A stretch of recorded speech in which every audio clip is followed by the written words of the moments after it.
Om Shanti, VCD number 1060, Murli dated 13/7/1968, clarified on 18/1/2009.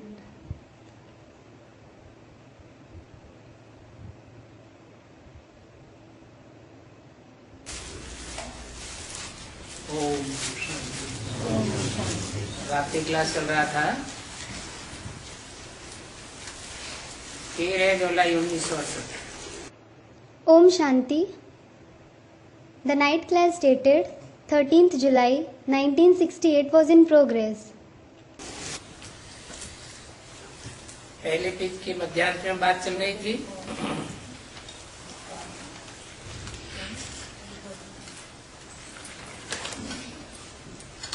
तुम बच्चों को तो सदैव हर्षित मुख रहना चाहिए। We were discussing the topic in the end of the middle part of the first page. You children should always be cheerful. और बाप ही तुमको ऐसा हर्षित मुख बनाते हैं। And it is the Father himself who makes you cheerful like this. ऐसा हर्षित मुखपना सदैव रहना चाहिए। You should always be cheerful like this. इन्हीं के लिए ही कहेंगे कर्मातीत अवस्था को पाया हुआ है। It will be said only for these ones that they have attained the Karmatit stage.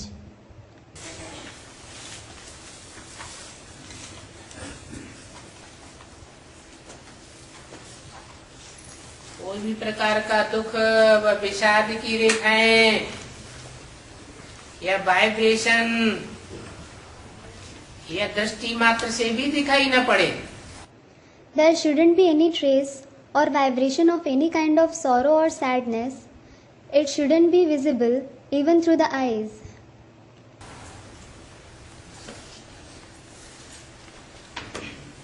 इनके मुख से सदैव खुशी का जलवा दिखाया जाता है। The lustre of joy is always visible on their face.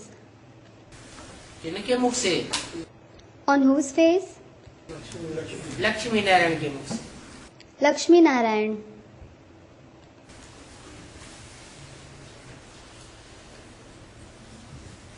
तो तुमको भी सदैव खुशी का जलवा रहना चाहिए। So, you too should always have the lustre of joy on your face. अतीन्द्रिय सुख हो तब मुख का जलवा दिखावेंगे। You will show the lustre of face when you experience the supersensuous joy. और वो अवस्था पिछाड़ी के पुरुषार्थ में होनी है। And you will have that stage through the Purusharth in the end. उस समय तुम बच्चों की स्टेज होगी मिर्वा मौत मलू का शिकार। At that time, the stage of you children will be like Mirua Maut Maluka Shikar, meaning the death of the animal is the prey for the hunter. जो जानवर बुद्धि है, क्योंकि जानवरों को पक्का पक्का अपने बाप का पता नहीं होता है, संबंधों का भी पक्का पता नहीं होता है।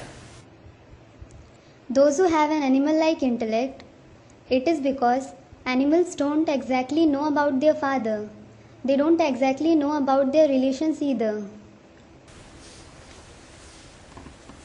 ऐसे मरवा मौत जानवर बुद्धियों की मौत होगी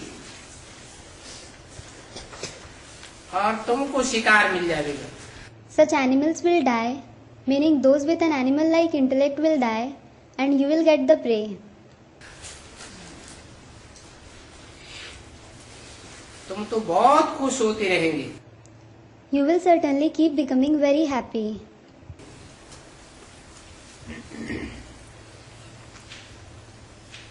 खुशी से कहते भी है बाबा आ करके पावन बनाओ। You do say out of joy, Baba, come and make us pure.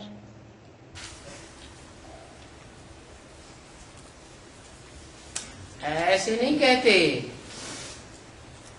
कि आकर के ज्ञान सुनाओ और चले जाओ और फिर हम पावन होते रहेंगे।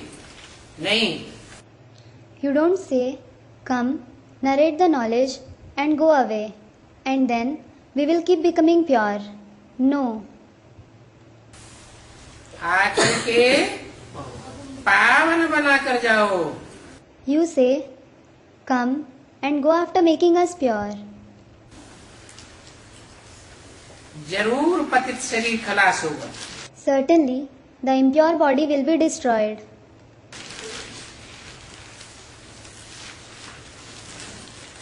आत्मा पावन बनेगी तो 5 तत्वों का बना हुआ शरीर भी पावन बनेगा। When the soul becomes pure, the body made of the 5 elements will also become pure. शरीर के 5 तत्व जो तामसी हो गए हैं, दुखदाई हो गए हैं, रोगी हो गए हैं, वो खलास हो जाएंगे। The 5 elements of the body which have become impure, sorrow-giving and diseased will be destroyed.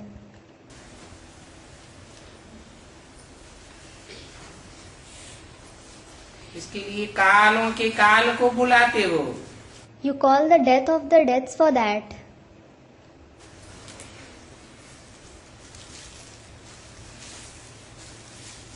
सामान्य रूप से काल तो सृष्टि के आदि से लेकर के और कलयुग अंत तक सभी को खाता ही रहता है। Death certainly keeps devouring everyone from the beginning of the world till the end of the Iron Age in general. परंतु वो है Mahakal. But he is Mahakal, meaning the great death. महामृत्यु के टाइम पर आता है या कहें प्रत्यक्ष होता है। He comes, or you can say that he is revealed at the time of the great death.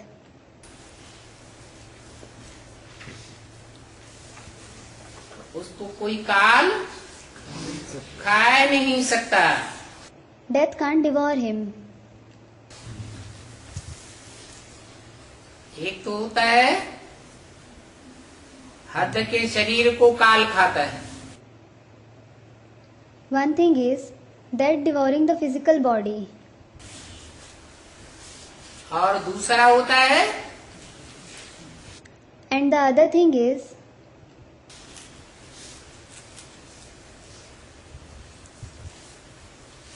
जो हर एक आत्मा का सूक्ष्म शरीर है। each and every soul has a subtle body. वो सूक्ष्म शरीर जो आत्मा धारण करती है वो आत्मा अनिश्चय बुद्धि बन जाती है। The soul that takes on that subtle body becomes the one with a doubting intellect. तो कहेंगे काल खा गया। So, it will be said that death has devoured him. निश्चय बुद्धि बनती है, माना बच्चे ने जन्म लिया, अनिश्चय बुद्धि हुई, काल खा गया। When he becomes the one with a faithful intellect, it means the child is born. And when he becomes the one with a doubting intellect, it means death has devoured him. परंतु तुम बच्चे तो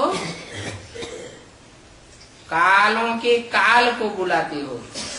But you children certainly call the one who is the death of deaths. जिसको हद या बेहद में कब कोई काल खा ही नहीं सकता। Death can never devour him in the limited or in the unlimited.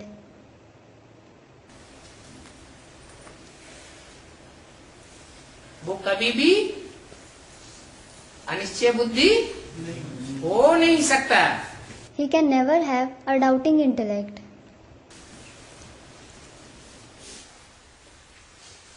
कहते भी हैं कालों का काल Mahakal. It is also said, the death of the deaths, the great death.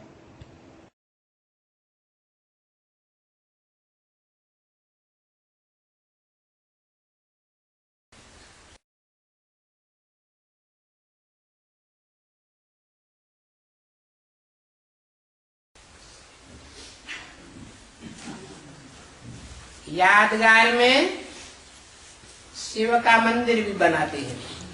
They also build the temples of Shiv as Yadgar.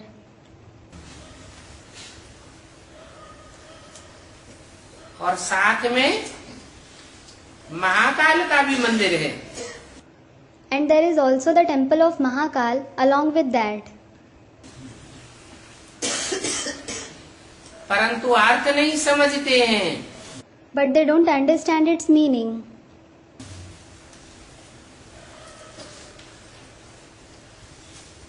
पढ़ाई तो बड़ी सहज है। The knowledge is certainly very easy.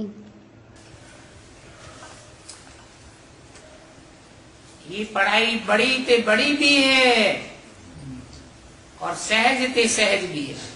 This knowledge is the greatest as well as the easiest. इतनी बड़ी पढ़ाई है कि इस पढ़ाई को पढ़ने से जितना ऊंच दर्जा मिलता है उतना ऊंच दर्जा और कोई भी पढ़ाई से नहीं मिल सकता। It is such great knowledge that the high position that you attain by studying this knowledge, you can't attain that high position through any other knowledge. तो देखो कितनी भारी पढ़ाई है। So look how elevated this knowledge is.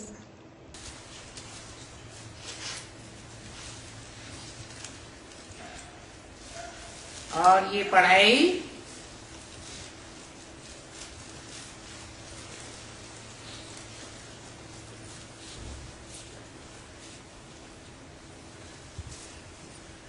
लौकिक पढ़ाई जैसी नहीं है। And this knowledge is not like the Lokik studies. वो पढ़ाई तो ज्यादा से ज्यादा कितने साल पढ़ते हैं? At the most, for how many years do they study that study?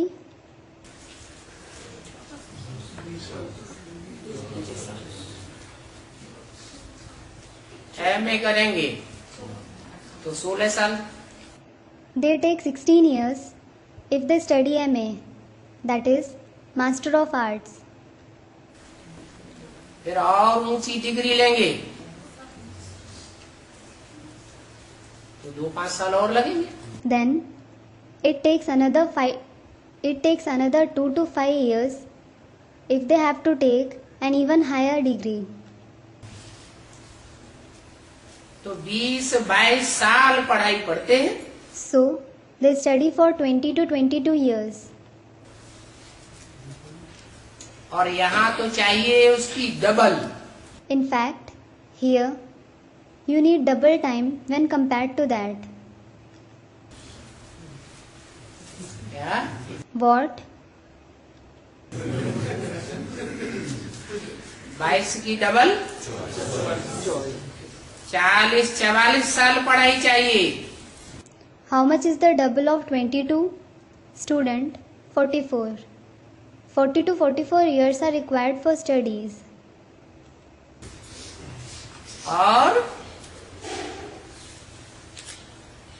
40 वर्ष एक ही बेहद का बाप पढ़ाई पढ़ाते हैं। And it is only the one unlimited Father who teaches the knowledge for 40 years. क्या? What? 40-44 वर्ष जो पढ़ाई चाहिए,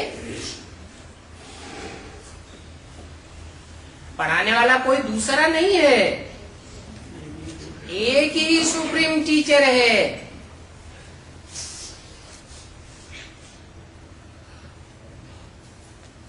जो पढ़ाई पढ़ाते हैं, The 40 to 44 years that are required for the studies, there isn't someone else who teaches us.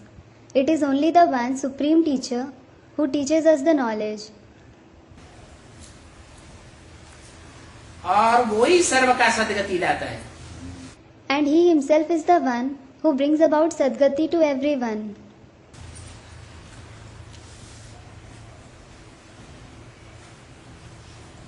तो कौन से गिनेंगे? So, which years will you count? 40-44 साल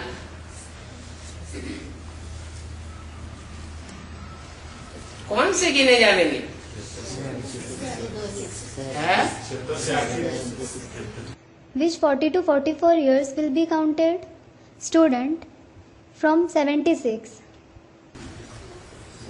बाप का प्रत्यक्षता वर्ष मनाया जाता है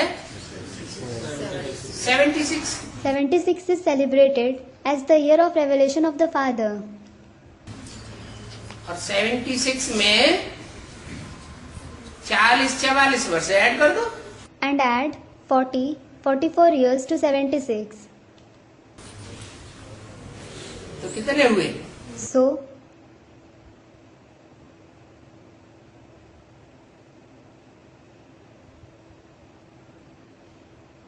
how many years do they make?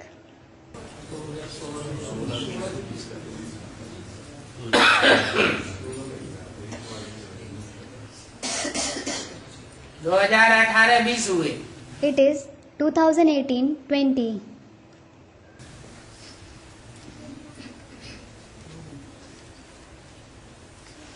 जो ऊंचे से ऊंचे पढ़ाई पढ़ने वाले हैं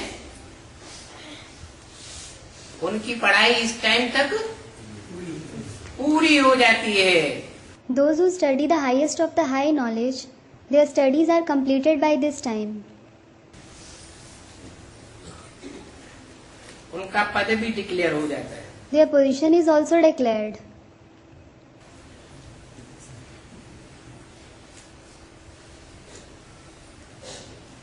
तो सबका सदगति दाता एक ही है। So, it is only the one who brings about Sadgati to everyone. गतिदाता भी है और सदगति दाता भी है। He brings about Gati as well as Sadgati. क्या मतलब? What does it mean?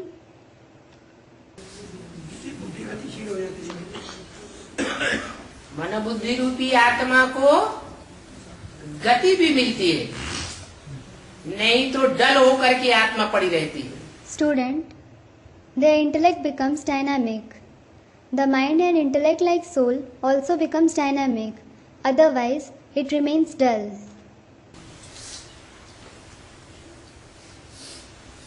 अगर चैतन्य बनती भी है तो विनाशकारी कार्यों में चैतन्य बनती है, एटॉमिक एनर्जी बनाने में लगी रहती है। Even if it becomes living only for the tasks of destruction. It remains engaged in creating atomic energy. जड़ 5 तत्वों के विश्लेषण में बुद्धि लगी रहती है। There, meaning the scientist's intellect remains engaged in analyzing the inert 5 elements. लेकिन जिसका चिंतन करना चाहिए, फैसले पर पहुंचना चाहिए,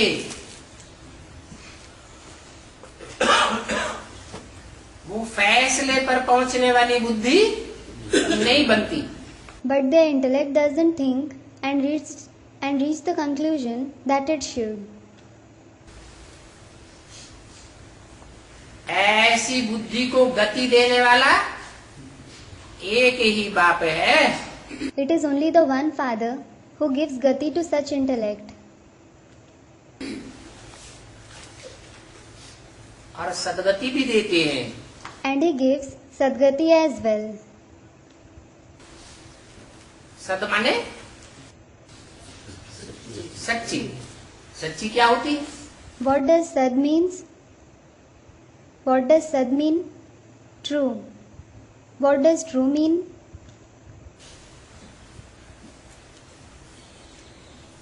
सिर्फ बुद्धि ही चलती रहे, प्रैक्टिकल में रिजल्ट कुछ भी ना निकले, तो कोई काम का कहेंगे? If just the intellect keeps working and no result comes out in practice, will it be said to be of any use? नहीं। No. रिजल्ट भी निकले, क्या रिजल्ट निकले? The result should also come out. What result? शरीर रहते भी सुख शांति का अनुभव करे, तब कहेंगे सद्गति। If it experiences happiness and peace even while being in the body, it will be said to be Sadgati. 13 जुलाई 1968 की वाणी का दूसरा page. Second page of the Vani dated 13th July 1968.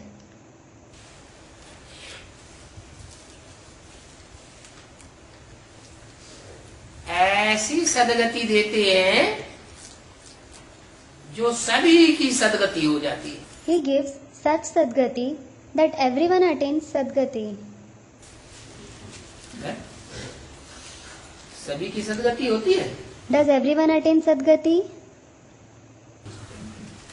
कि सत्युग त्रेता में आने वालों की सदगति होती है? हाँ। Or do only those who go to the golden and the silver age attain Sadgati? Student, at least for one birth? Yes. कम से कम एक जन्म की सदगति तो सभी की हो जाती है। Certainly, everyone attains Sadgati at least for one birth.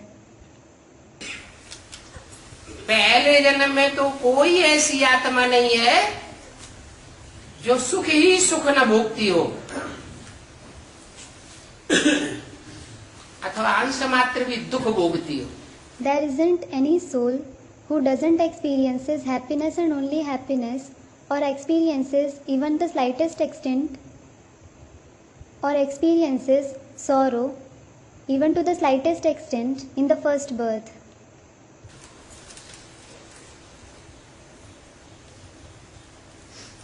हाँ, ये कहेंगे कि मुक्ति के बाद फिर जीवन मुक्ति का पार्ट होता है। Yes, it will be said that there is the part of Jivan Mukti after Mukti.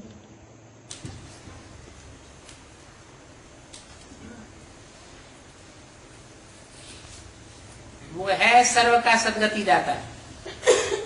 He is the one who brings about Sadgati to everyone. सर्व का सदगति दाता। He is the one who brings about Sadgati to everyone. सर्व का माने मनुष्यों का ही है या कीट पशु पक्षी पतंगों सबका है? What does everyone mean? Is he that for just the human beings, or is he that for insects and animals, birds and moths, everyone? Students, everyone. है? ये कैसे? How is it possible? वो भी तो आत्माएं हैं। They too are souls, aren't they? जो भी आत्माएं हैं वो सब आत्माएं कल्पांत काल में परमात्मा बाप से नंबरवार शक्ति ग्रहण करती है।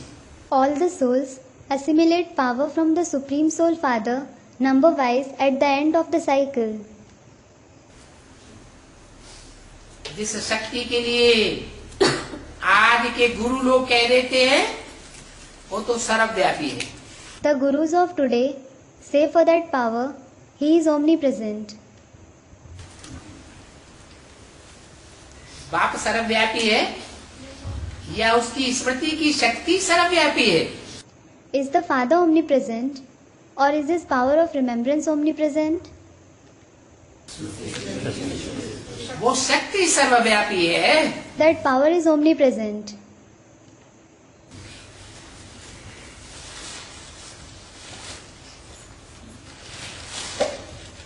याद की शक्ति है। It is the power of remembrance. पहले पहले प्राप्त होती है मनुष्यों को। First of all, the human beings receive it. क्योंकि मनुष्य ही मनोबुद्धि वाला प्राणी है। It is because it is only the human beings who have the mind and intellect. बाद में और जीव जंतुओं को। Later, the other creatures receive it. मनुष्य वाइब्रेशन को बनाता भी है और बिगाड़ता भी है। A human being creates as well as spoils the vibrations. मनुष्य के ऊपर सारी दुनिया की जीव जड़ जंतुओं का आधार बना हुआ है। All the living and non-living creatures of the entire world depend on the human beings.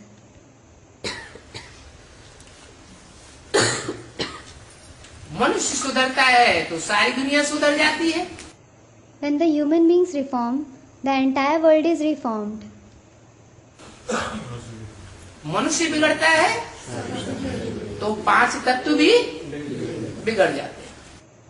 When the human beings degrade, the 5 elements also degrade.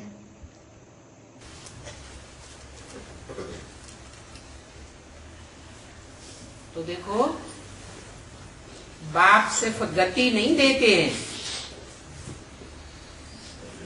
कि ज्ञान सुना करके मन बुद्धि को गतिशील बना दें, मनन चिंतनशील बना दें, बस काम पूरा हो गया। नहीं। So look, the Father doesn't give just gati, so that He makes the mind and intellect dynamic, capable of thinking and churning by narrating the knowledge, and His task is over. No. शुद्ध संकल्पों की सृष्टि बनाने मात्र से काम नहीं होता। Just creating the world of pure thoughts doesn't accomplish the task. क्या करते हैं? What does He do? इस सृष्टि के 5 जड़ तत्वों को भी सत्व प्रधान बनाकर जाते हैं। He goes after making even the inert 5 elements of this world Sato Pradhan. अगर 5 तत्वों की सृष्टि प्रकृति सात्विक नहीं बनती है तो भी नहीं कहेंगे कि विश्व का कल्याण हुआ। If the world of 5 elements, the nature, doesn't become pure, even then it won't be said that the world is benefited. क्योंकि विश्व में प्रकृति के 5 तत्व भी तो हैं। It is because the 5 elements of nature are also included in the world, aren't they? और आत्मा 5 तत्वों के संघात इस शरीर के बगैर कुछ भी नहीं कर सकती। And the soul can't do anything without this body, which is the combination of the 5 elements. अभी तुम बच्चे अच्छी रीति जान गए हो। Now, you children have understood it nicely. इतने चित्र आदि बनाते हो,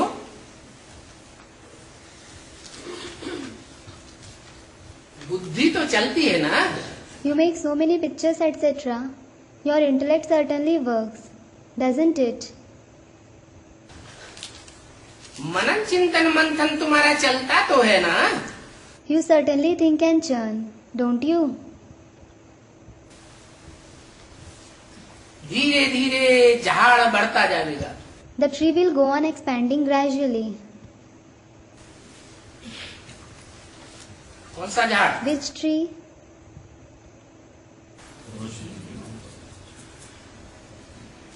संगम युग की बात बताई। It was mentioned about the confluence age. इस संगम युग में शूटिंग पीरियड में तुम्हारे मन के अंदर जो सत्संकल्प चलते हैं, ज्ञान से परिष्कार होने के बाद उन सत्संकल्पों का झाड़ धीरे धीरे बढ़ता जाएगा। The good thoughts that go on in your mind after it is purified by knowledge, in the shooting period of the confluence age, the tree of those good thoughts will go on expanding gradually.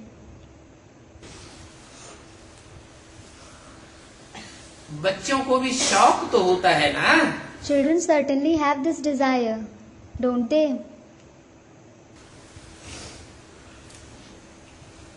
कि हम भी नई रचना रचें। That they should also create the new creation.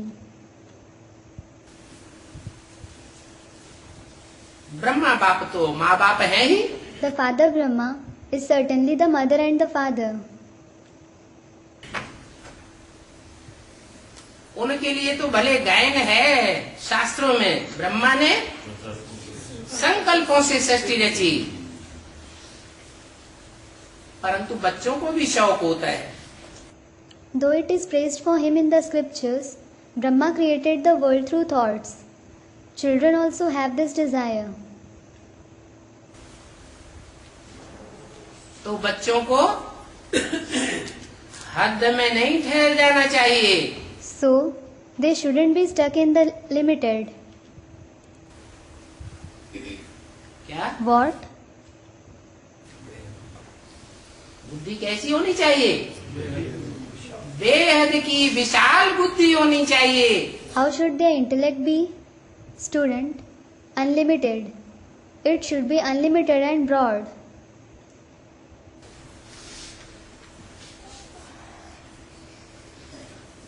जब विशाल बुद्धि बनेगी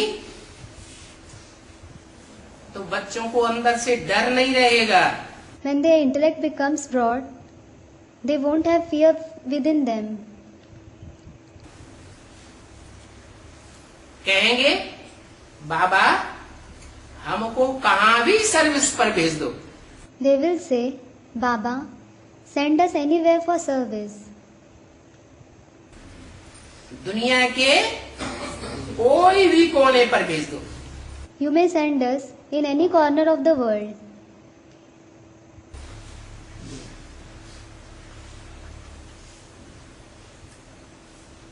जो असभ्य जंगली लोग हैं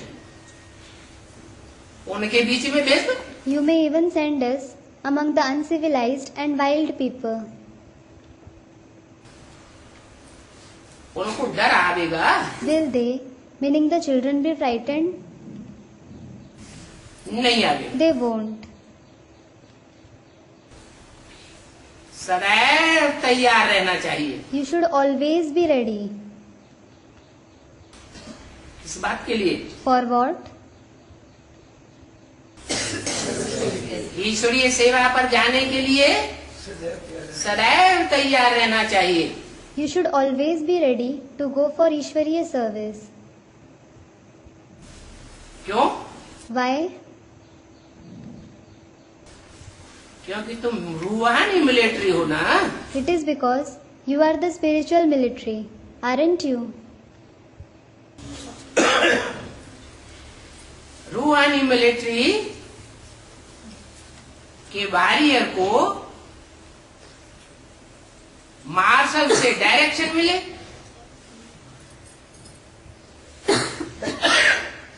और डायरेक्शन मानने से इनकार कर देवे तो बहुत गड़बड़ हो जाएगा। If a warrior of the spiritual military receives a direction from the marshal and he refuses to obey it, it will create a big problem.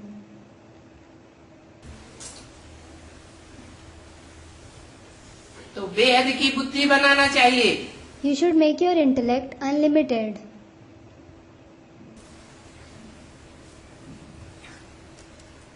ऐसे नहीं बाबा हम तो इसी सेंटर पर रहेंगे। It shouldn't be that you say, Baba, I will stay in this very center. इसी गांव में रहेंगे, इसी शहर में रहेंगे, इसी परिवार में रहेंगे। In this very village, in this very city, and in this very family. नहीं, No. कभी भी ट्रांसफर होने से हृदय विदीर्ण नहीं होना चाहिए। Your heart should never break from being transferred. अगर ट्रांसफर होने से हृदय विदीर्ण होता है तो क्या साबित होता है? If your heart breaks from being transferred, what does it prove? नष्टो मोहा स्मृति की लब्धा की स्टेज में नहीं पहुंचे हैं या देर में पहुंचेंगे। Student, they aren't nashto moha. It proves that you haven't reached the stage of nashto moha smriti labdha, or you will reach that stage later, or you will reach that stage late. Nashto moha smriti labdha, the stage of conquering all kinds of attachments and remaining in the awareness of the soul. तो number पीछे हो जाएगा। Then you will lag behind. Military में तो कितने कितने पद होते हैं, एक से एक ऊंचे। There are so many positions, one higher than the other in the military. तो नीचा पद थोड़ा ही पाना चाहिए। So, you shouldn't attain a low position. बाबा जानते हैं बच्चे बेहद में सर्विस करने लायक हैं। Baba knows that the children are capable of doing service in the unlimited. जिनकी हद की बुद्धि होती है वो एक जगह बैठ जाते हैं। Those who have a limited intellect sit at one place. क्या?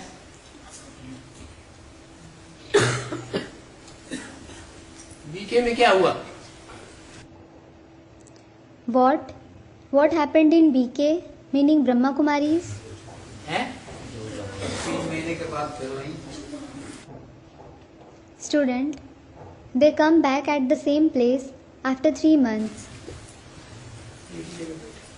कोई ट्रांसफर करना भी चाहे तो भी नहीं कर सकते। तो कर ही नहीं सकते। Even if someone wants to transfer them, he can't. ऐसे नहीं, एडवांस में ऐसे नहीं होता है। It isn't that this doesn't happen in the advanced knowledge. Advance में भी जब टाइम आएगा तो ऐसे निकलेंगे कि बुद्धि हद में अटक गई होगी। When time comes, such ones will come up even in the advanced knowledge that their intellect would have been stuck in the limited. Centre नहीं छोड़ना चाहेंगे, जोन नहीं छोड़ना चाहेंगे, कोई देश विदेश नहीं, देश या विदेश में अगर रहे पड़े हैं तो वो भी नहीं छोड़ना चाहेंगे। They won't wish to leave their center, their zone. If someone lives in the country or abroad, they won't wish to leave that either. बाप तो कहते हैं तुम तो विश्व सेवाधारी हो या अमुक अमुक देश के सेवाधारी हो। In fact, the father says, "Are you Vishwa Sevadhari?" Meaning, those who serve the world, or are you those who serve a particular country? विश्व सेवाधारी हो। अगर विश्व सेवाधारी हो तो दूसरे धर्म में कन्वर्ट होंगे। You are Vishwa Sevadhari. If you are Vishwa Sevadhari, will you convert to other religions?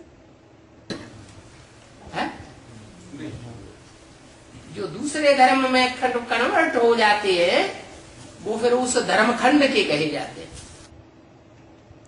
Those who convert to other religions are then said to belong to that religion, are then said to belong to that religious land. बौद्ध धर्मखंड, Christian धर्मखंड, इस्लामी धर्मखंड, तो विश्व सेवाधारी हुए क्या? There is the Buddhist religious land, the Christian religious land, the Islamic religious land. So, are they Vishwa Sevadhari? उनको फिर विश्व सेवाधारी नहीं कहेंगे, लिमिटेड बुद्धि है. Then, they won't be called Vishwa Sevadhari. Their intellect is limited.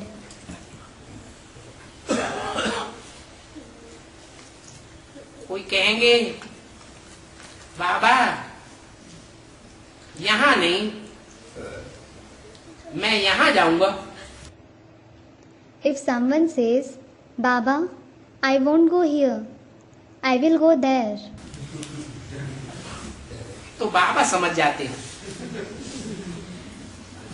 ये बच्चे बेहद की सर्विस करने लायक नहीं है.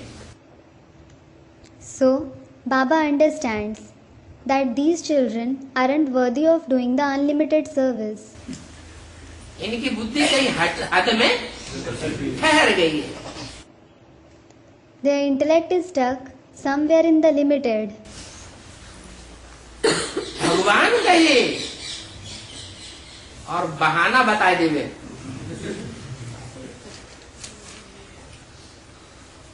तो कहेंगे नापास हो गया. If God says something and they make an excuse, it will be said that they failed. भगवान की डायरेक्शन को तो अमल में लाना पड़े. They should follow the direction of God. नहीं तो कहेंगे कच्चे. Otherwise, they will be said to be weak. फिर उनको कहा जाता है ना फरमान बरदार. Then, they are called incompliant. आत्मा की 4 विशेषताएं बताई. 4 qualities of a soul were mentioned. 4 विशेष संबंध भी हैं और 4 विशेष विशेषताएं भी हैं. आज्ञाकारी, वफादार, फरमानबरदार, ईमानदार. There are 4 special relationships as well as 4 special qualities: obedience, loyalty, compliance and honesty. तो अगर कोई फरमान को मानेंगे तो कहेंगे फरमानबरदार. If someone obeys the direction, he will be said to be compliant. नहीं मानते हैं तो कहेंगे नाफरमानबरदार. If he doesn't obey it, he will be called incompliant. अरे बाप तो कठिन रास्ता नहीं बतावेंगे ना. Arey, the father certainly won't show you a difficult path, will he? सहज रास्ता बतावेंगे या कठिन बतावेंगे?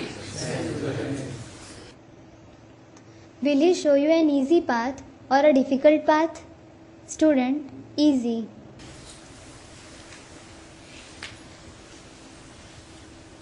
वो अपने को नालायक अर्थात लायक नहीं है ऐसे साबित कर देते हैं. They prove themselves to be unworthy. बेहद के बाप का डायरेक्शन न माने, तो उनको क्या कहेंगे? What will those who don't obey the direction of the unlimited Father be called?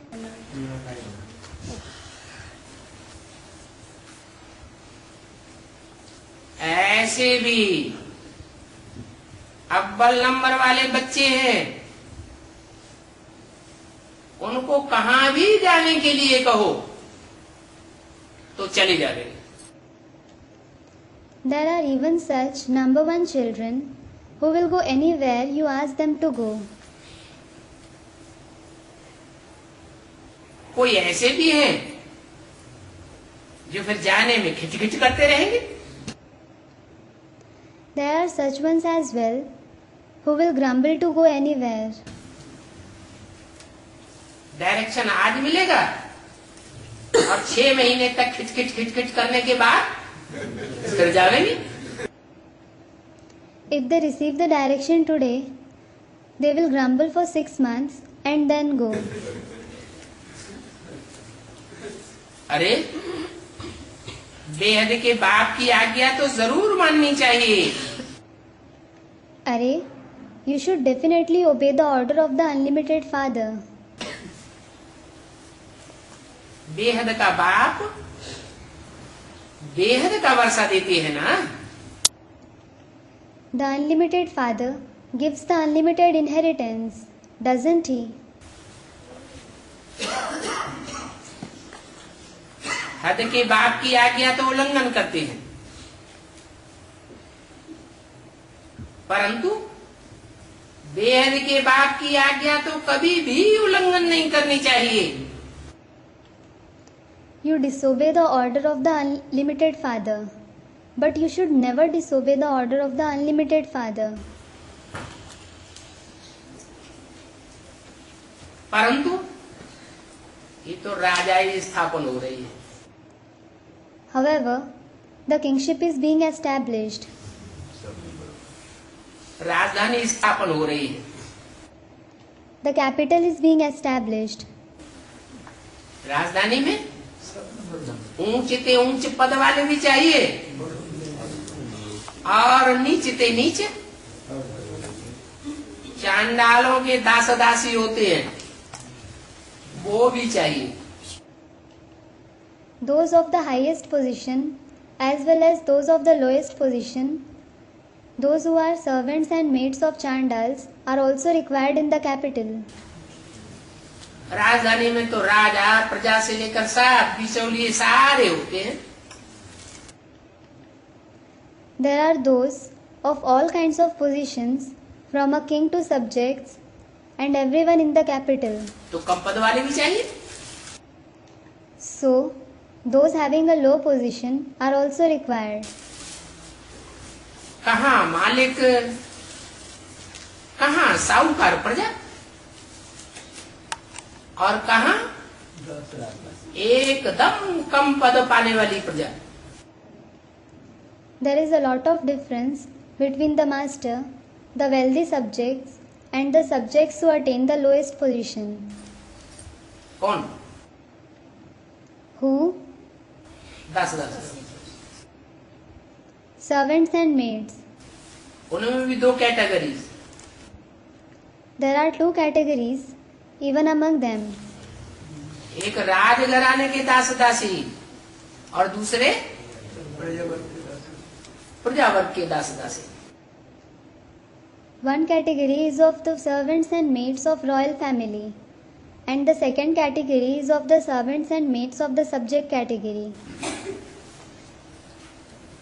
तो आज्ञाकारी बन करके ऊंचते ऊंच लक्ष्मी नारायण बनना चाहिए ना। So, you should become obedient and receive the position of the highest of the high Lakshmi Narayan, shouldn't you? क्या बात हुई? अभी तक तो ऊंचते ऊंच भगवान कहते थे। What is this? He used to say, the highest of the high God so far. अब ऊंचते ऊंच लक्ष्मी नारायण भी कह दिया।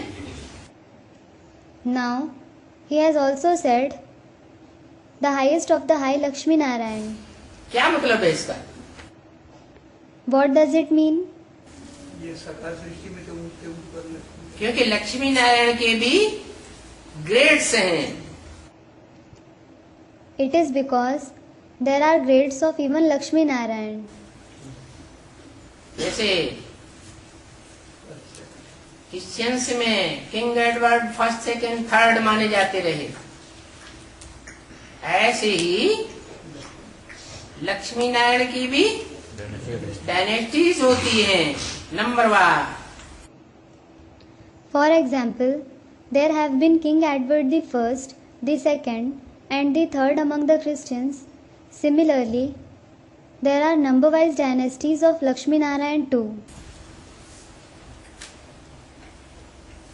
तुम बच्चों का तो गीत भी है इस पर, चाहे प्यार करो चाहे ठुकराओ। क्या मतलब? In fact, there is a song of you children for this. Whether you love me or reject me. What does it mean? अगर बाबा मनमानी जगह भेज देंगे तो क्या ये समझे कि ठुकराएगा?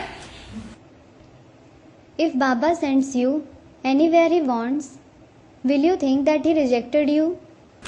है? लेकिन बात समझ में नहीं आएगी तो दिल में तो आवेगा कि बाबा ने हमको दूर दूर फेंक दिया, माने ठुकरा दिया। But if you don't understand his idea, you will think, it will certainly come in your heart that Baba threw you away, meaning he rejected you. तो बाबा आखत देते हैं कि तुम्हारा तो गीत ही भी बना हुआ है, चाहे प्यार करे चाहे ठुकराए, हम आपकी ही बात मानेंगे। Baba assures you saying, there is also a song made for you. Whether you love me or reject me, I will follow only your words.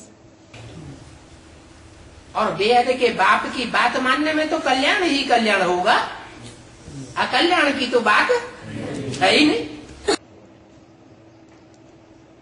And if you follow what the unlimited Father says, there will be benefit and only benefit. There is no question of harm at all.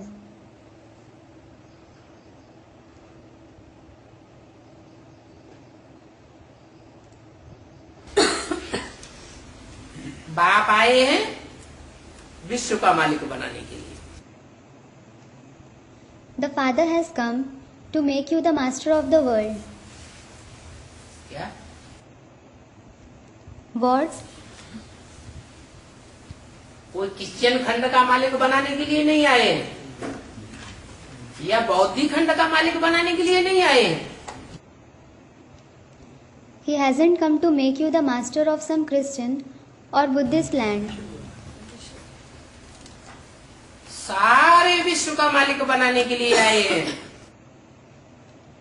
He has come to make you the master of the entire world. क्योंकि almighty authority है ना। It is because He is the Almighty Authority, isn't He? बाप के आने से ही राजधानी स्थापन हो जाती है। The capital is established just by the arrival of the Father. क्या मतलब हुआ? What does it mean? हाँ? बाप के आने से ही राजधानी स्थापन हो जाती है। The capital is established just by the arrival of the Father. कब आया बाप? 76 राजधानी स्थापन हो गई। When did He come? Student, in 76. Was the capital established in 76? है? राजधानी स्थापन हो गई या अभी भी चलायमान हो रही है? Has it been established or is it unstable even now? है? बंद नहीं, यहाँ तो बोला बाप के आने से ही राजधानी स्थापन हो जाती है। Student, it is being established. Established? No. Here it was said that the capital is established just by the arrival of the father. Lakshmi Narayan उससे राजधानी बन जाती है। Students, Lakshmi Narayan is the capital established just with Lakshmi Narayan. राजधानी में तो बताया छोटे से छोटे पद से लेकर के बड़े से बड़े पद वाले भी होते हैं। In fact, it was mentioned about the capital that those from the lowest to the highest position are present in it. तो 76 में तो अगर बुद्धि के आधार पर भी कहे तो दो ही तो निश्चित होते हैं। So, in 76, even if you say with regards to the intellect, just two positions were fixed, weren't they? Lakshmi और नारायण की ही तो बुद्धियों में प्रत्यक्षता होती है। Just Lakshmi and Narayan were revealed in everyone's intellect, weren't they? सबकी तो प्रत्यक्षता नहीं होती। Not everyone was revealed. फिर ये वाक्य का मतलब क्या है? आज से ही आने से ही राजधानी स्थापन कर देते हैं। Then, what does this sentence mean? He, that is the father, establishes the capital just by coming. आने का मतलब क्या है? What does coming mean? जैसे घर में बच्चा आता है For example, a child comes in a house. तो बच्चा आने का मतलब क्या है? What is the meaning of his arrival? आता है तो घर वालों को, मोहल्ले वालों को, रिश्तेदारों को, सबको पता चलता है या कोई कोई को पता चलता है? नंबरवार पता तो सबको चलता है ना। When he comes, do the members of the house, the neighbors, relatives, and everyone comes to know? Or do only some come to know? Students, everyone. Everyone certainly comes to know number wise, don't they? और ये तो बेहद की राजधानी स्थापन होने जा रही है। And this is the unlimited capital which is going to be established. तो बाप आवे बेहद का तो सबको पता चलना चाहिए या थोड़ों को पता चलना चाहिए? When the unlimited Father comes, should everyone come to know of it or should a few people come to know of it? Students, everyone. तो वो टाइम कौन सा होगा? So, what will be that time? वो time तो कहेंगे ही जब पढ़ाई पूरी हो। It will be said that time when the studies are complete. तो कहेंगे आया। Then it will be said that he came.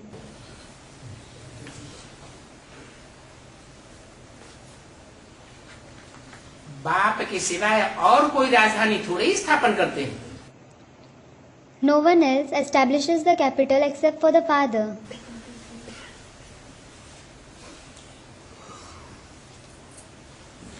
बाप आते हैं तो बच्चों को नंबरवार बेहद की बादशाही मिलती है। When the Father comes, the children receive the unlimited emperorships number wise. तो बच्चों को तो सदैव हर्षित रहना चाहिए। So, the children should always stay happy. और जो ऊंच पद पाने वाले बच्चे होंगे वो तो जरूर हर्षित ही रहेंगे। And those children who attain a high position will definitely stay happy. दुखी होने और दूसरों को दुखी करने की बात ही नहीं। There is no question of them becoming sad and making others sad at all.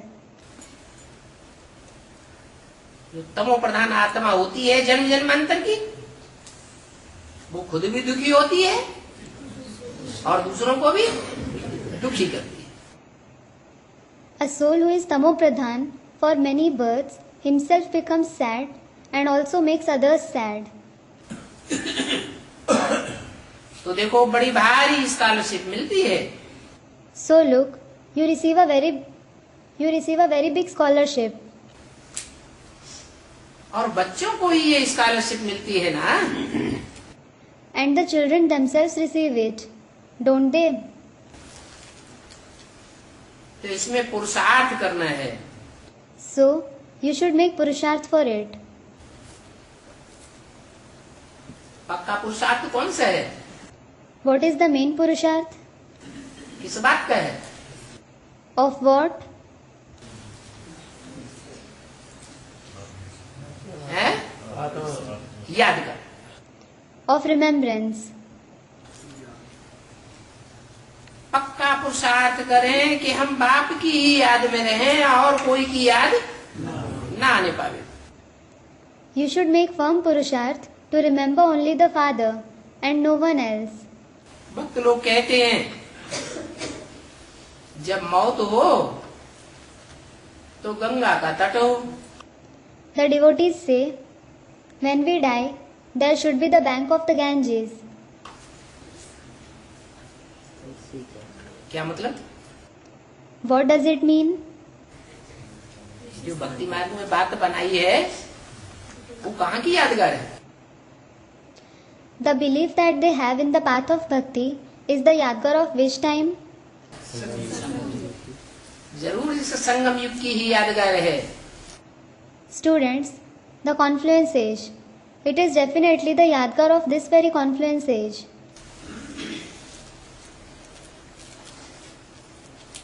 Ganga का तट हो, गंगा जल मुख में हो। They say there should be the bank of the Ganges and there should be its water in our mouth. क्या मतलब हुआ? What does it mean? है? गंगा का नाम क्यों लिया? Why did they take the name of the Ganges? है? गंगा में क्या खास बात है? अष्टदेवों में से किसी का नाम क्यों नहीं ले दिया? What is special about the Ganges? Why didn't they take the name of anyone from among the 8 deities? है? मानते हैं? गंगा को भी पवित्र मानते हैं। Student, they consider her pure.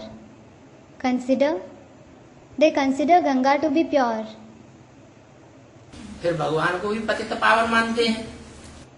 Then they also consider God to be the purifier of the impure. दो हैं पतित पावन या एक है? फिर कौन है? So, are there 2 purifiers of the impure or is there one? Student, one. Who is that? Ganga का नाम क्यों लिया? Why did they take the name of the Ganges? इसलिए लिया कि पुरुष जो भी हैं पुरुषार्थी जीवन में, चाहे ब्रह्मा हो चाहे शंकर हो, सब Duryodhan Dushasan. They took her name because all men in their Purusharthi life, whether it is Brahma or Shankar, all of them are Duryodhan Dushasan. इसलिए उनके मुख से ज्ञान सुनना अच्छा नहीं लगता। This is why listening to the knowledge from their mouth doesn't feel good. किसके मुख से ज्ञान सुनना अच्छा लगता? It feels good to hear it from whose mouth? कन्या माताओं को, जिनको ये विशेषता मिली हुई है। The maidens and mothers who have this speciality. क्या? What? स्वर्ग के गेट कौन खोलेंगे? Who will open the gate of heaven? माताएं ही खोलेंगी। The mothers themselves will open it. कोई पुरुष को निमित्त नहीं बनाया हुआ है। No male is made an instrument for that. ज्ञान कलश किसको दिया गया? Who was given the pot of knowledge? ज्ञान कलश है जब सागर मंथन हुआ तो सागर मंथन करने की मेहनत भले किसी ने भी की हो और कितनी भी मेहनत क्यों न की हो, लेकिन सागर मंथन से जो ज्ञान कलश मिलता है वो ज्ञान कलश किसको दिया गया?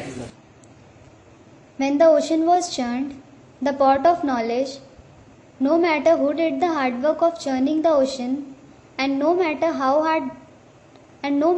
hard they worked, but the pot of knowledge that emerged from churning of the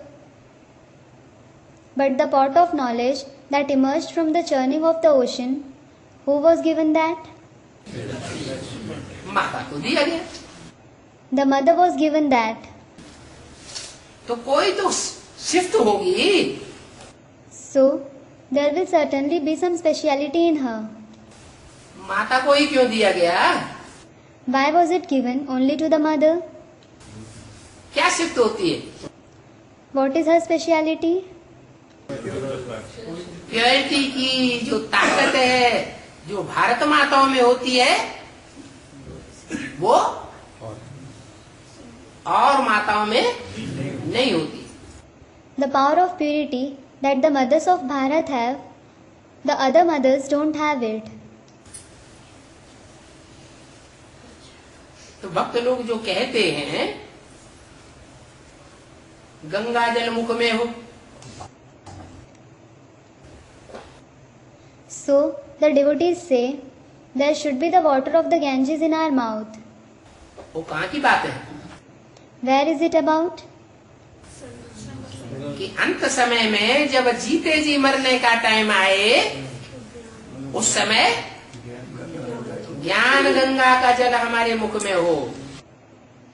When the time of dying while being alive comes in the end, the water of the Ganges of knowledge should be in our mouth. यहाँ फिर कहते हैं शिव बाबा याद हो। Then it is said here that you should remember Shiv Baba.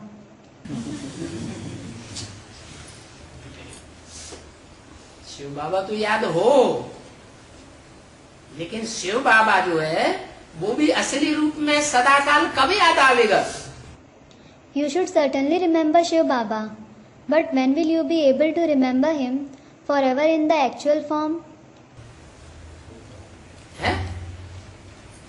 जब ज्ञान बुद्धि में जब जन्म देने वाली माता हो। When there is the mother who gives birth. क्या? What? जो माता कैसी होनी चाहिए? How should that mother be? अरे भारत माताओं का ये गायन है ना। Are, it is praised for the mothers of Bharat, isn't it? उसमें भी खास गंगा का ये गायन है। And even among them, it is especially praised for the Ganges. क्या गायन है? What is praised? और नदियों की जो देह अभिमानी की मिट्टी होती है वो तो चिपक जाती है। The soil of body consciousness of other rivers sticks. और गंगा की मिट्टी में क्या क्या खास बात है? वो देह अभिमानी की मिट्टी ऐसी है कि वो कोई को चिपकती नहीं है। And what is special about the soil of the Ganges? That soil of body consciousness is such that it doesn't stick to anyone. किसी के साथ आसक्त नहीं होती है। It doesn't become attached to anyone. एक बाप दूसरा न कोई। There is the one father and no one else. तो ऐसी जो मन बुद्धि रूपी आत्मा होगी उसकी बुद्धि में ज्ञान सात्विक रूप में ठहरेगा या तामसी बनेगा?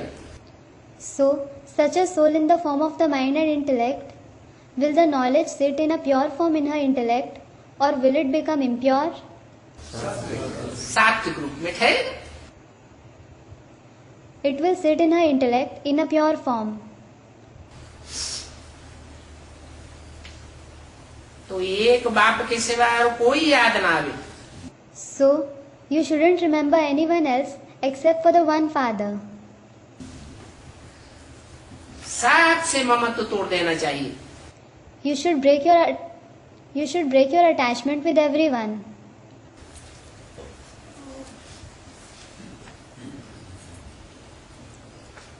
क्योंकि जन्मदात्री माता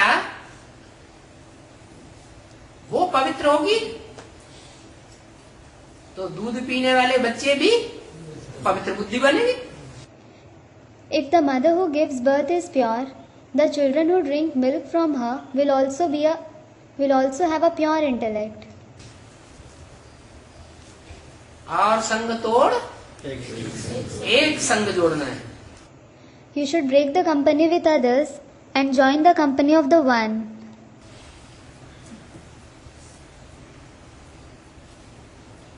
तो बात यहाँ से शुरू होती है। So, this topic starts from here. Ganga को सर के ऊपर क्यों लगाया? Why did he, meaning Shankar, place the Ganges on his head? Parvati को भी नहीं लगाया। He didn't place even Parvati on his head. Sir के ऊपर किसको चढ़ाया? Who did he place on his head? Students, Ganges. अष्टदेवों को भी चढ़ाया तो, परंतु अष्टदेवों में भी सबसे ऊपर किसको रखा? गंगा को रखा। He did place the 8 deities, but who did he place even higher than them? The Ganges.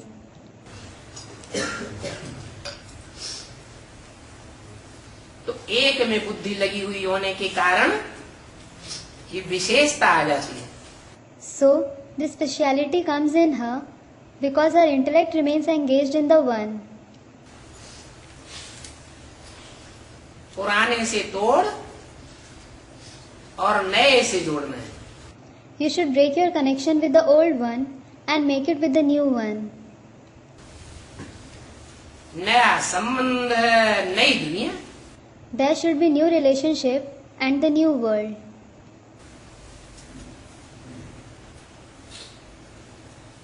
बाप सुनाते तो बहुत मीठी मीठी बातें हैं, The father certainly narrates very sweet words, और मीठे मीठे बच्चे सुनते भी हैं, and the very sweet children listen to them as well. परंतु ये बातें फिर औरों को भी सुनाना चाहिए। But you should also tell them to others. ऐसे नहीं समझना कि शिव बाबा तो अपनी ही महिमा करते हैं। Don't think that Shiv Baba praises himself. क्या? What?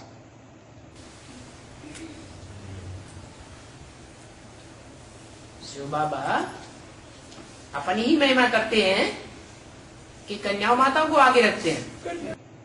Does Shiv Baba praise himself or does he keep the maidens and mothers ahead? Shiv बाबा तो रखते ही हैं कन्याओं माताओं को आगे। Shiv Baba certainly keeps the maidens and mothers ahead. बच्चे बाप की महिमा करते हैं, Children praise the father, परंतु बाप तो कहते हैं but the father says, मैं तो बच्चों का गुलाम हूँ। I am certainly a servant for the children. I am your most obedient servant. I am your most obedient servant. इसलिए बच्चों को नमस्ते भी करते हैं। This is why he also says namaste to the children. क्या? What? नमस्ते माने What does namaste mean? नमन करते हैं। He bows to them. नमन माना What does to bow mean? बुद्धि को झुकाना। To bow the intellect. किसके सामने बुद्धि झुकानी चाहिए, पवित्र के सामने या अपवित्र के सामने? है बाप तो पवित्र बुद्धि के सामने झुकेंगे। In front of whom should he bow his intellect? Should he bow it in front of the pure ones or in front of the impure ones? Students, in front of someone pure. The father will certainly bow in front of the pure intellect.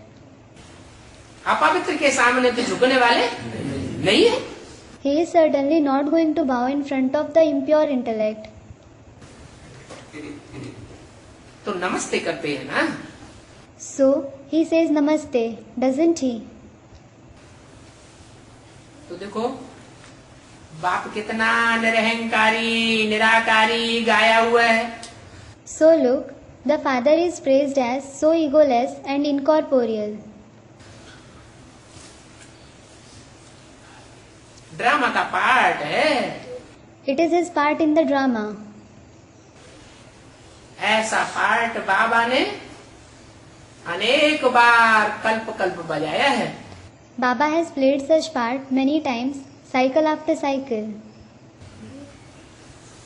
और फिर बजाते ही रहेंगे। and he will certainly keep playing it. ऐसे नहीं इस कल्प में बजाया तो अगले कल्प में नहीं बजा लेंगे। It isn't that if he played it in this cycle, he won't play it in the next cycle. कोई नई बात थोड़ी है। It isn't something new. ये भी समझते हैं। You understand this as well.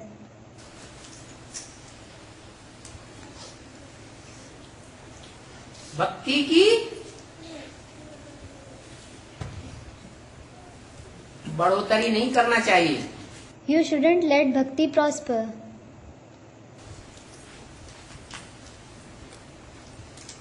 भक्ति मुर्दाबाद करनी है या जिंदाबाद करनी है? Should you bring down bhakti or should you let it prosper? भक्ति मार्ग मुर्दाबाद, ज्ञान मार्ग जिंदाबाद। The path of bhakti should brought down. The path of bhakti should be brought down, and the path of knowledge should be made to prosper. समझाया जाता है ये भक्ति मार्ग फिर भी होगा तो जरूर। He explains to you, this path of bhakti will still continue. क्या What? शूटिंग पीरियड में बेसिक में भी हुआ और फिर It continued in the shooting period of the basic knowledge, and then फिर शूटिंग पीरियड में एडवांस में भी ये भक्ति मार्ग होगा जरूर। this path of bhakti will definitely continue in the shooting period of the advanced knowledge as well. परंतु तुमको भक्ति मार्ग की बढ़ोतरी नहीं करनी। But you shouldn't let the path of bhakti prosper.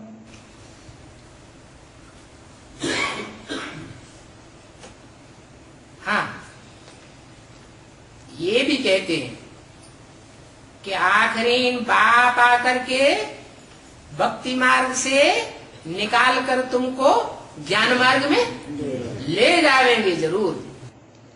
Yes, he also says, ultimately, the Father will come and take you out of the path of bhakti and definitely take you in the path of knowledge. 63 जन्म के संस्कार हैं भक्ति की ओर आकर्षित होने के, तो बच्चे बार बार भक्ति की ओर आकर्षित हो जाते हैं। The children have the sanskars of being attracted to bhakti for 63 births. So, they become attracted towards it again and again. परंतु बाप जरूर ज्ञान मार्ग में ले जाएंगे। But the Father will definitely take you towards the path of knowledge. ज्ञान मार्ग में ले जाएंगे अर्थात स्वर्ग में ले जाएंगे। He will take you towards the path of knowledge, meaning he'll take you to heaven. Baba advance में भक्ति मार्ग अर्थात गुरुओं के देहधारी गुरुओं की तरफ आकर्षित हो जाना यहाँ नहीं है। नहीं मैं ये Student, Baba, in the advanced knowledge, to be attracted with the bodily gurus is the path of bhakti, isn't it? Doesn't it happen here? Student, no, advance में गुरु लोग नहीं है, एक ही सदगुरु है। Aren't there gurus in the advanced knowledge? Is there just the one Sadguru? है? अरे तूने पूछा तो उसका जवाब तो दे लो। To the student, Are, when you have asked something, do reply. Student, all right, Baba. एक ही सदगुरु तो नहीं है। There isn't just one Sadguru. यहाँ तो बेसिक में जितने ज्यादा नहीं होते हैं उससे ज्यादा एडवांस में हो जाते हैं गुरु लोग। In fact,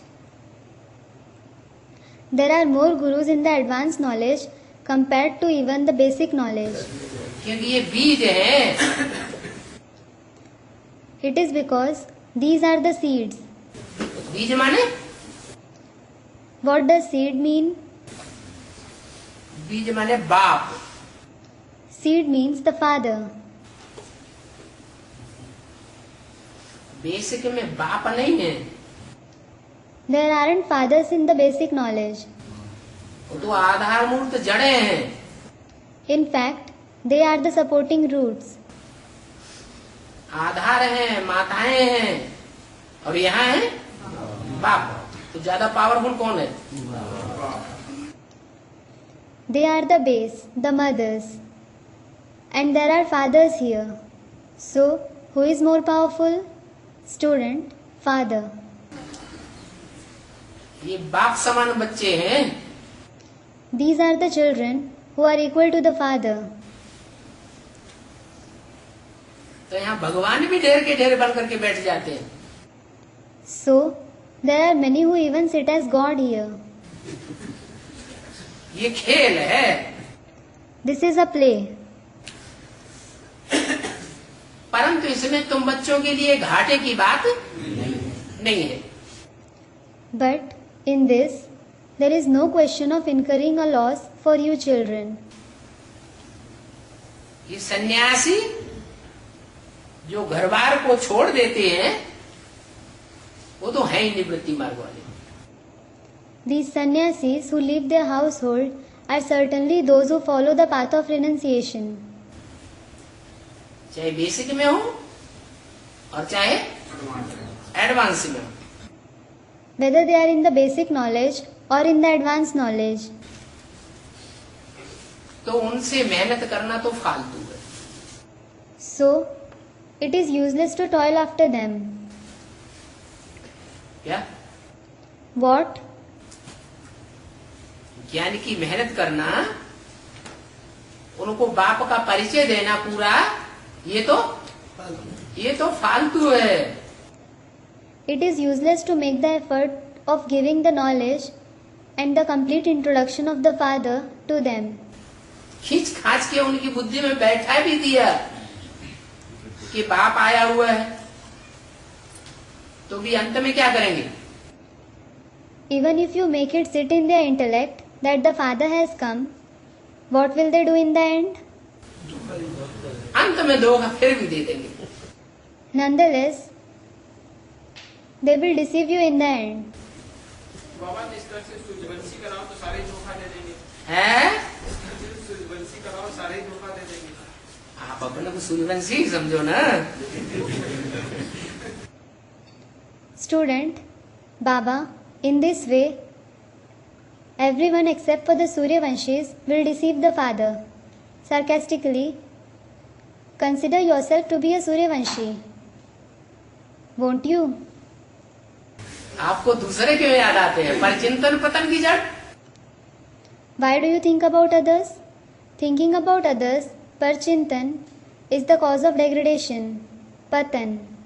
नहीं, जैसे सन्यासियों की बात चला के अगर सन्यासी को खींच कर बैठा दें तो लास्ट में दूसरे धर्म में छूट कर जैसे चले जाएंगे, तो इस तरह के सूर्य सहज मिले सो दूध सम, या खींच खांच के मिले सो दूध सम?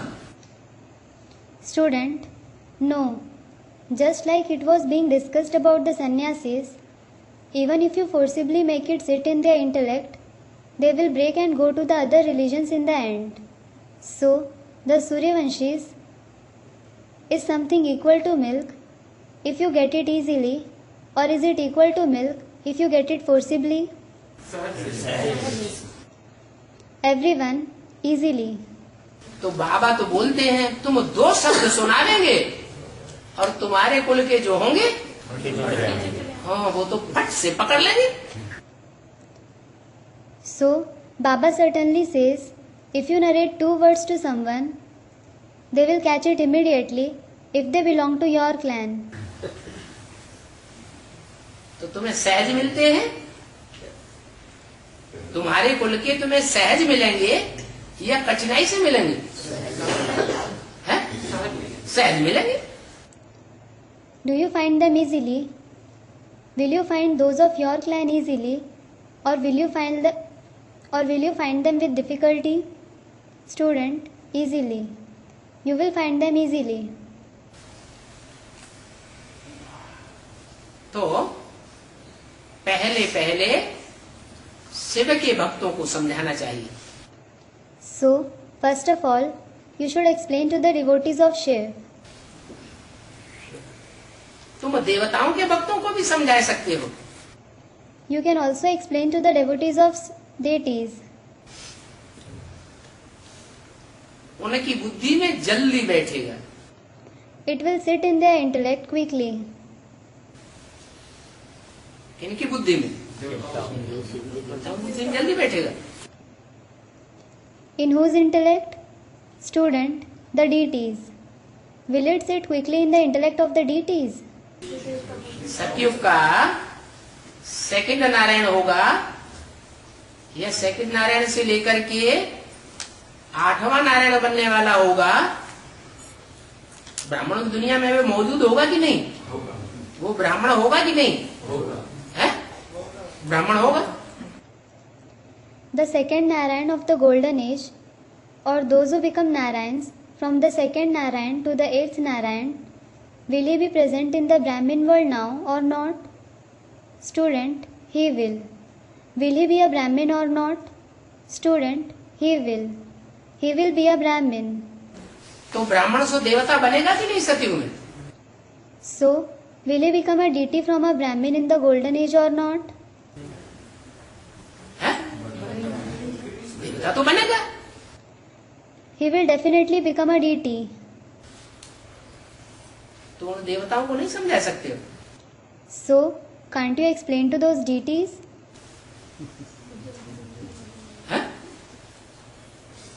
अरे जो सतयुग का second Narayan, third, fourth, 8th Narayan, बाकी अंतिम जो 7 नारायण हैं, वो संगम युग में ब्राह्मण बनते हैं या नहीं बनते?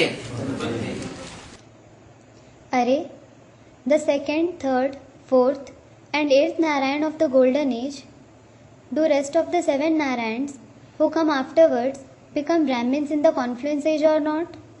Student, they do. उन ब्राह्मणों को ब्राह्मण सो देवता बनने वालों को नहीं समझाना। Shouldn't you explain to those Brahmins who become deities from Brahmins?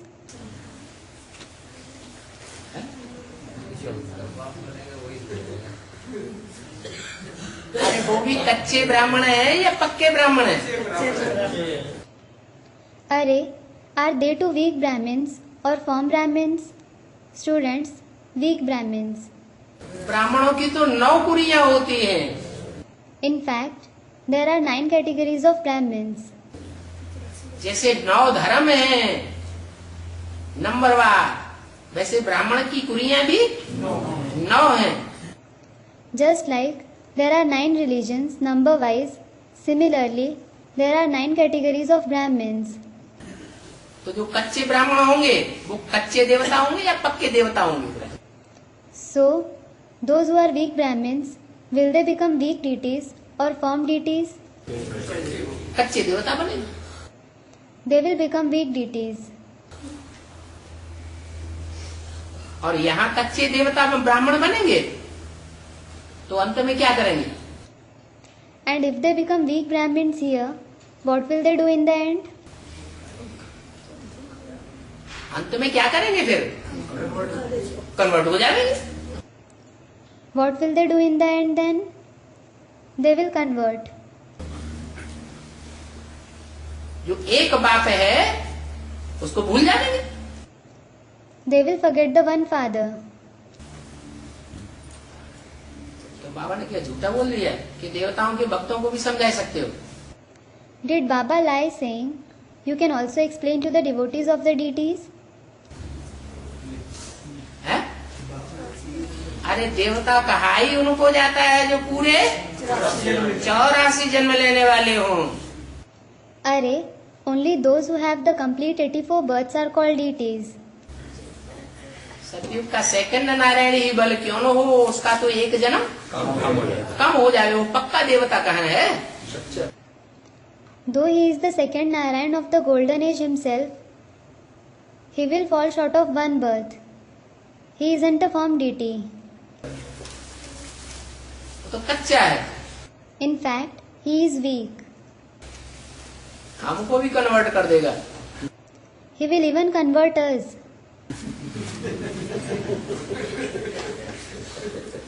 तो जो देवताओं के भक्त हैं उनकी बुद्धि में जल्दी बैठेगा।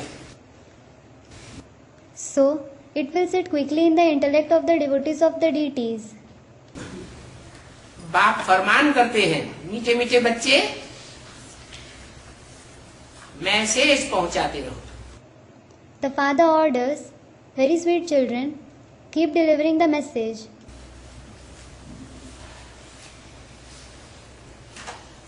मैसेज तो सबको देना है। You have to certainly give the message to everyone. बाबा, इससे पहले वाले पॉइंट में ये भी बोला था कि शिव के भक्तों, शिव के बच्चों को भी समझाना है, तो उसका क्या मतलब है? शिव के भक्तों, उसका मतलब ये है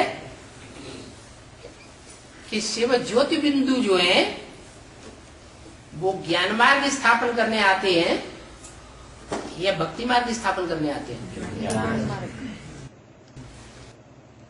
Student, Baba, it was said in the previous point, you should also explain to the devotees, the children of Shiv. Yes. Student, what does it mean? To the devotees of Shiv, it means, does Shiv, the point of light, come to establish the path of knowledge, or does he come to establish the path of bhakti? Student, the path of knowledge. Shiv तो कहा ही जाता है कल्याणकारी को। The one who is beneficial himself is called Shiv. और कल्याण तो 100% ज्ञान से ही होता है। And there can be 100% benefit only through the knowledge. और 100% का सदा काल का ज्ञान तो सिर्फ बिंदी में है जिसका नाम शिव है। And it is only the point who has 100% knowledge forever. His name is Shiv.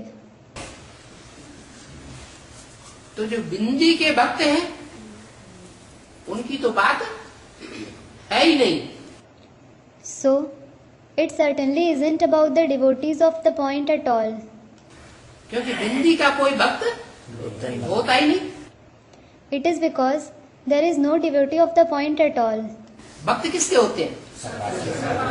हैं? साकार के। Who has devotees? Student, the corporeal one. The corporeal one. तो साकार जिसमें मुकर्रर रूप से प्रवेश करता है वो साकार संपूर्ण बनने वाला है या अपूर्ण बनने वाला है? So, the corporeal one whom he enters permanently, is that corporeal one going to become complete or is he going to become incomplete? संपूर्ण बनने वाला है। He is going to become complete. और संपूर्ण का जो भक्त होगा वो प्राप्ति क्या करेगा? And what attainments will the one who is the devotee of the complete one attain? भक्ति मार्ग में उसने अव्यभिचारी भक्ति की होगी या व्यभिचारी भक्ति की होगी? Will he have done unadulterated bhakti or adulterated bhakti in the path of bhakti? अव्यभिचारी भक्ति की। He will have done unadulterated bhakti. तो ये नियम है, जिसने जितनी जास्ती अव्यभिचारी भक्ति की होगी वो उतना ही अव्यभिचारी ज्ञान उठावेगा।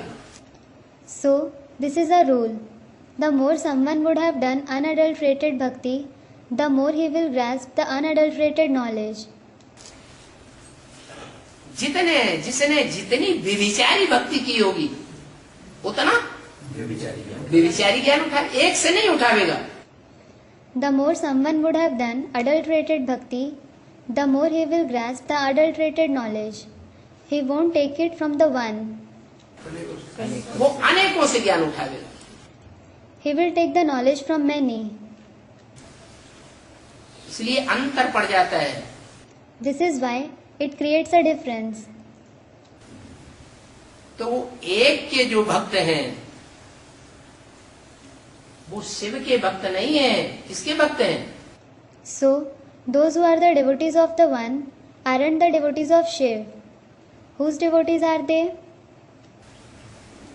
शिव ज्योतिबिंदु जिस मुकर्रर रथ में प्रवेश करता है, They are the devotees of the permanent chariot whom Shiv, the point of light, enters.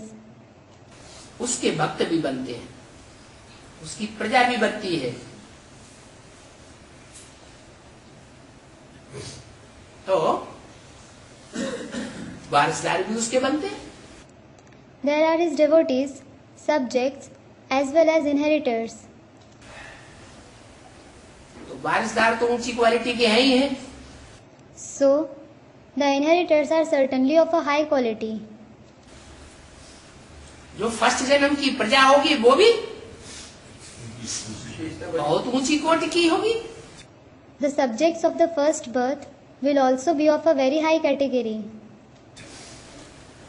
उस प्रजा में भी ज्ञान के तीव्र संस्कार होंगे।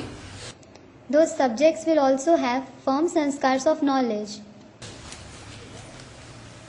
और प्रजा के बाद फिर कौन सी कोटि आती है? And which category comes after the subjects? भक्त। The devotees.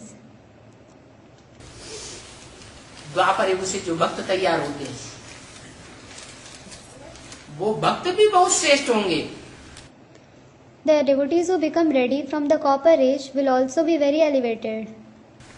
आप व्यभिचारी भक्त होंगे, They will be pure devotees. इसलिए बोला उनको भी समझाना है। This is why it was said that you should explain to them as well.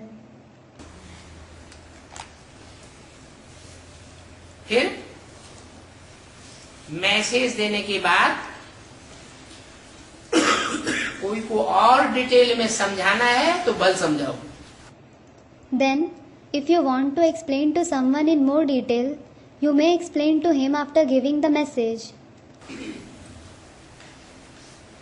पहले पहले बाप का परिचय दो। First of all, give him the introduction of the father.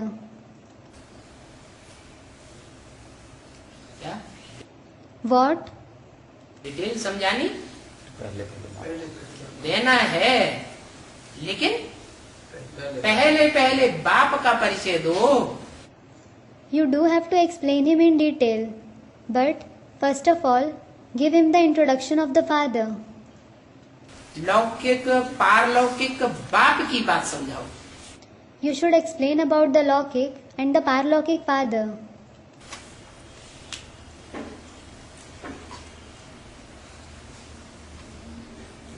जब लौकिक और पारलौकिक बाप को समझ लेंगे तब फिर अलौकिक बाप का समझा सकते हो। When he recognizes the Laukik and the Parlokik father, you can explain to him about the Alokik Father. क्या? What? लौकिक बाप को भी समझाओ और पारलौकिक बाप को भी समझाओ।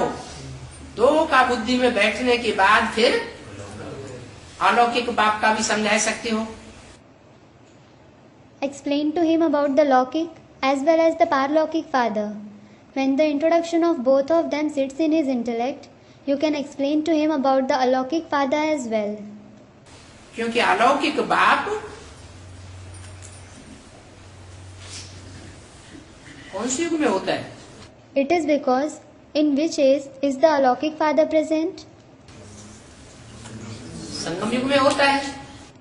He is in the confluence age. संगम युग में बाप को सुप्रीम सोल को रथ जरूर चाहिए।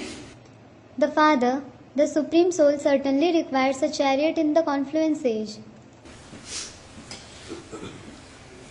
और वर्षा मिलता है। And you receive the inheritance. वेद का वर्षा मिलता है ना? You receive the unlimited inheritance, don't you? तो न लौकिक बाप से मिलता है न अलौकिक बाप से मिलता है, किससे मिलता है? So, you neither receive it from the Alokik Father nor from the Alokik Father. From whom do you receive it? उस अलौकिक बाप के रथ में पारलौकिक बाप से वर्षा मिलता है। You receive the inheritance from the Parlokik Father in the chariot of the Alokik Father. अलौकिक से क्या मिला? What did you receive from the Alokik Father? हद का और बेहद का वर्षा दोनों ही वर्षे हैं। There is both the limited as well as the unlimited inheritance. बाकी क्या मिलेगा? As for the rest, what will you receive?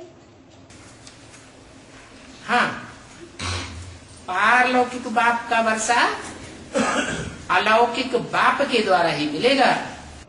Yes, you will receive the inheritance of the Parlokik Father only through the Lokik Father. Media जरूर चाहिए। A media is certainly required. बच्चों को point सुन करके धारण करके फिर सुनाना है। Children should listen to the points, assimilate them, and then narrate them to others. है? कोई क्या करते हैं? What do some children do? Point सुनते हैं और जैसे ही सुना फटाफट दूसरों को सुनाई दिया। They listen to a point, and as soon as they listen to it, they narrate it to others immediately. जुगाली नहीं की, They didn't chew it. मंथन नहीं किया।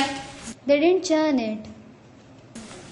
अगर मंथन नहीं किया तो उनका अपना तो बनता ही नहीं है, खून तो बना ही नहीं। If they didn't churn it, it doesn't become their own at all. No blood was made out of it. चबाएंगे तो खून अच्छा बनेगा या सीधा सीधा नीचे निकल जाएंगे तो खून अच्छा बनेगा? Will good blood be made if they chew it, or will it be made if they just swallow it directly? चबाने से खून बनता है। Blood is made by chewing. तो बच्चों को भी पहले खुद धारणा करनी है फिर करानी है। So, the children should themselves assimilate it first, then make others assimilate it. तोते मिसल नहीं समझाना है। You shouldn't explain like a parrot. हड्डी समझा हुआ हो तो प्रश्न का उत्तर अच्छी रीति दे सके।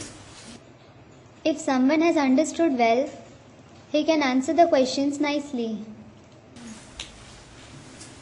अच्छा, मीठे मीठे बच्चों को रूहानी बाप दादा का याद प्यार गुड नाइट। रूहानी बाप का रूहानी बच्चों को। Acha, to the very sweet children, remembrance, love, and good night from the spiritual father and Dada. Namaste from the spiritual father to the spiritual children.